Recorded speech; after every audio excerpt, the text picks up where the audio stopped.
Hey folks, Corey from Rockpile Homestead. So, the front end of the Polaris.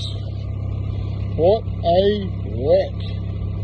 My God, there was so much rusted stuff. Just absolute nightmare. So I've managed to cut off what I wanted to cut off. And now we're just going to come over to the excavator. And we're just going to lift it up a little. Put that down, we want to go up, and there's my left hand on that stick.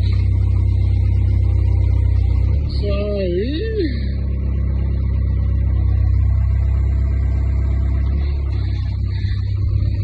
that's what we got, folks.